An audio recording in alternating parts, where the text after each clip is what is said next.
دوسرا پردہ ہے سطر، جسم کو ڈھانپ کر رکھنا۔ مرد کے لیے سطر کا حصہ کچھ اور ہے، عورت کے لیے پورا جسم سطر ہے۔ مرد کے لیے عورت کا پورا جسم سطر ہے، سوائے چہرے کی ٹکیا کے اور ہاتھوں کے اور پاؤں کے۔ پھر ہے حجاب، اگر مسلمان عورت گھر سے باہر نکلتی ہے یا کہیں گھر کے اندر بھی کوئی نامحرم آتے ہیں تو ان سے پھر چہرے کا پردہ بھی لازم ہے۔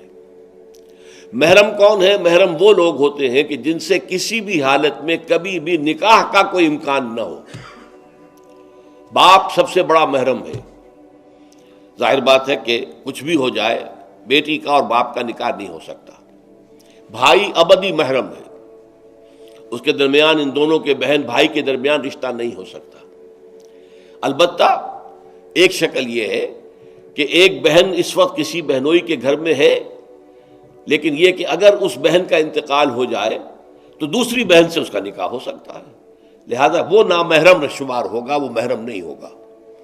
اس حوالے سے وہ جو ابدی محرمات ابدیہ ہے وہ ہے محرم، اور ان کے سامنے کھلے چہرے کے ساتھ بھی عورت نہیں آ سکتی۔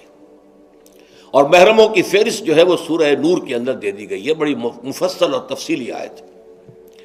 اور چوتھا پردہ یہ ہے کہ معاشرہ غیر مخلوط ہو، مرد و زن کے مابین اختلاط نہ ہو، مخلوط مجالس نہ ہو، دفتروں میں مل جل کر کام نہ کیا جا رہا ہو، اور کہیں کہیں کارخانے میں شانہ بشانہ کھڑے ہو کر کام نہ کیا جا رہا ہو، نہیں، یہ معاملہ غلط ہے۔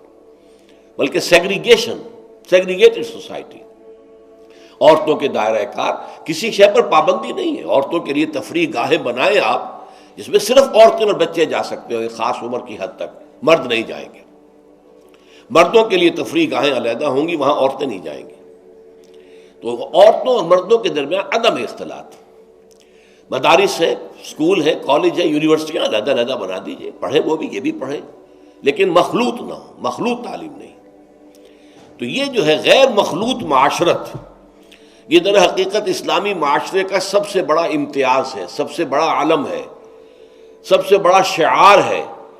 کوئی بھی غیر مسلم جو ہے اسلامی معاشرے میں آئے گا تو سب سے زیادہ بات جو اسے محسوس ہوگی وہ یہ ہے کہ یہاں عورتیں اور مرد جو ہیں وہ آپس میں ملے جلے ہوئے نہیں ہیں، بلکہ ان کے درمیان ایک گویا کہ بہت بڑا پردہ جو ہے معاشرے کے اندر لٹکا ہوا ہے، سیگریگیشن ہے۔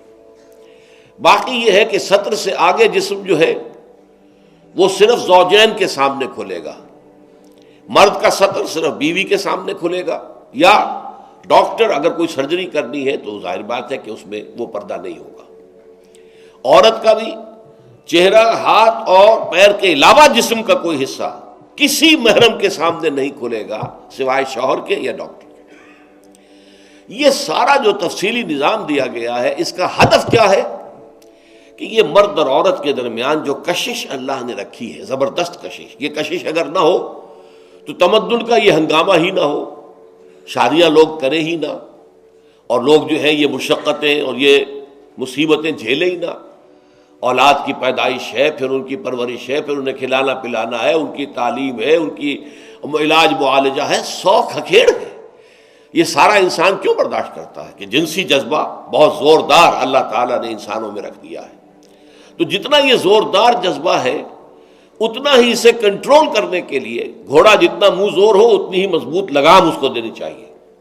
لہذا اس کے لیے یہ حدود اور قیود عائد کر دیے گئے تاکہ جو سیکشول ارج ہے یا سیکشول اٹریکشن جو کہ جنسی طور پر انسان کے اندر ہے، مرد میں بھی ہے عورت میں بھی ہے، وہ کل کی کل زوجین پر مرتکز ہو جائے۔ شوہر کا وہ پوری سیکشول ارج جو ہے وہ اپنی بیوی پر مرکوز ہو، بیوی کی وہ پوری جو سیکشول ارج ہے وہ اپنے شوہر پر مرکوز ہو، ادھر ادھر نگاہیں نہ بھٹکیں۔ مبادا کہیں جا کر کسی مرد کی نگاہ میں کوئی عورت کھب گئی، اب ظاہر بات ہے کہ آنکھ سے ہو کر وہ تصویر جو ہے نہا خانہ دل میں اتر جاتی ہے، پھر وہ خوابوں میں آئے گی، خیال میں چھائی رہے گی، نتیجہ کیا ہوگا؟ اپنی بیوی کی طرف سے توجہ ہٹ جائے گی، وہ جو بانڈ آف لو ہے اور باہمی اٹینشن ہے ایک دوسرے کی طرف شوہر اور بیوی کی، وہ کم ہو جائے گی، اور اس کا نتیجہ کیا نکلے گا کہ خاندان کا ادارہ کمزور ہو جائے گا، جس سے کہ اسلام چاہتا ہے کہ بہت مضبوط ادارہ ہو۔ اس لیے یہ ساری قدغنیں ہیں، یہ سارے ضوابط ہیں، یہ قواعد ہیں بلکہ اسلامی معاشرے کا جیسا کہ میں نے عرض کیا ہے یہ سب سے نمایاں وصف ہے کہ یہاں مرد و زن کا اختلاط نہیں ہے، کوئی فری انٹر مکسنگ نہیں ہے۔